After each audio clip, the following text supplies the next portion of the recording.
In this upcoming 1952 election, our two leading candidates are Dwight D. Eisenhower on the Republican side and Adlai Stevenson on the Democratic side. What do you think the outcome of this election is going to be?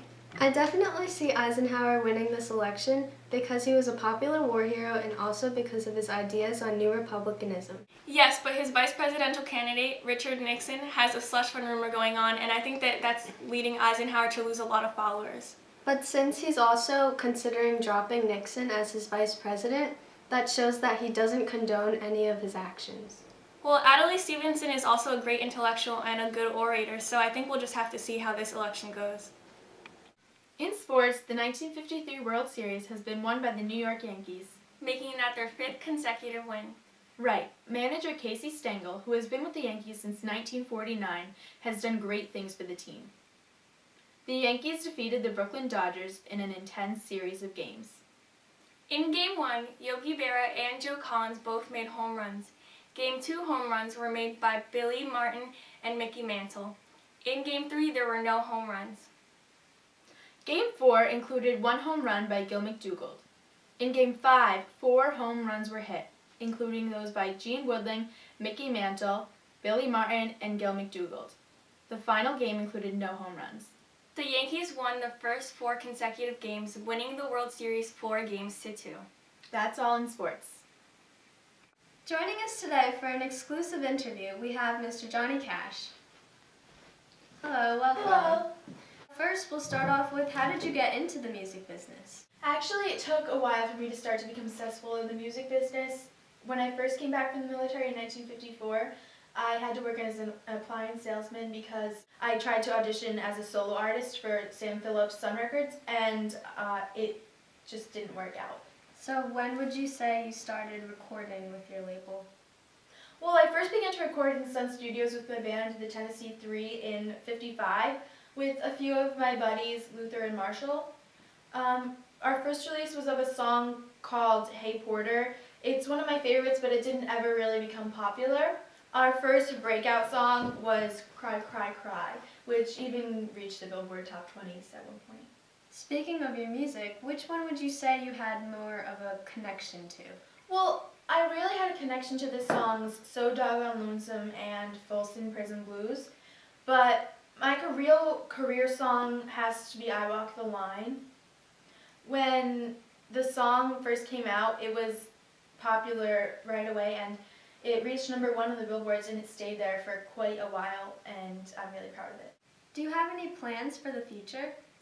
Actually, I've been thinking about switching to Columbia Records because I really don't have a lot of artistic freedom where I am now, and I really would like to create some gospel records in the future, and I'm hoping to be able to do that with Columbia Records.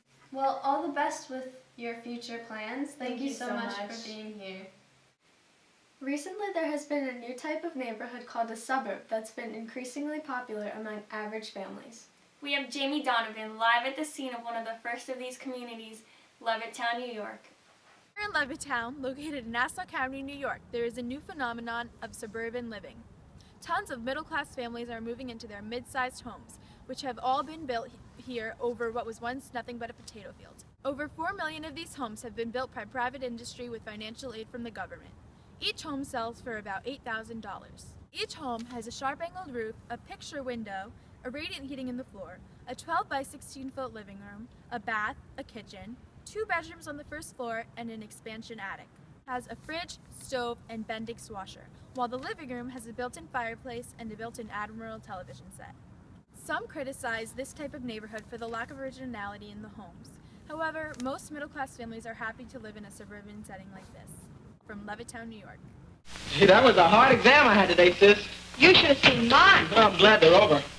I'm going to have a coat. And so am I.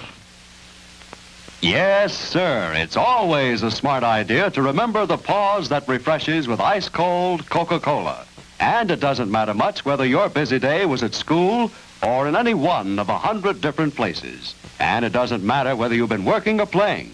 The only requirement for 100% enjoyment of Coca-Cola is a real desire for real refreshment. So keep that real refreshment handy.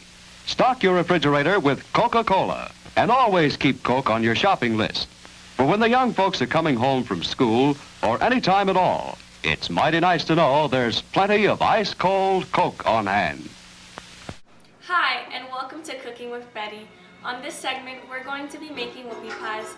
The first step is to preheat your oven to 375 degrees and line your baking sheets with parchment paper. The next step is to gather all of your ingredients. For the cookie portion of the snack, you will need 1 ounce of semi-sweet chocolate, a half an ounce of milk chocolate, 12 tablespoons of unsalted butter melted, a half a cup of sour cream, 2 large eggs, 1.5 teaspoons of apple cider vinegar, a half a teaspoon of vanilla extract, 1 tablespoon of red food coloring, 2 1/4 cups of all-purpose flour, 1 cup of sugar, 1/4 of a cup of unsweetened cocoa powder, 2 teaspoons of baking powder, 1/4 of a teaspoon of baking soda, and a half a cup of salt. Your next step is to combine your semi-sweet chocolate with your milk chocolate into a microwave bowl. Heat until melted. Your next step is to whisk your sour cream, melted butter, eggs, vanilla, food coloring, and vinegar in one bowl until it's combined. Your final mixture should look a little like this. In another bowl, whisk the flour, baking powder, baking soda, sugar, cocoa powder, and salt. Whisk them together until fully combined. Your final product should look like this. Next, add your flour mixture to your butter mixture in 4 equal batches. Make sure before you add your next batch that everything is completely mixed.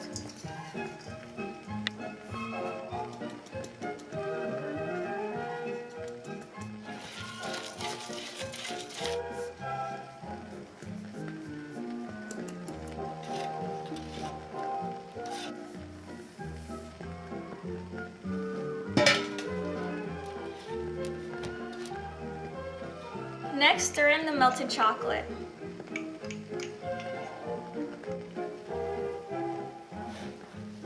Once everything's mixed, scoop tablespoons onto the baking sheets and smooth the tops out. Once you're done, carefully insert the trays into the oven.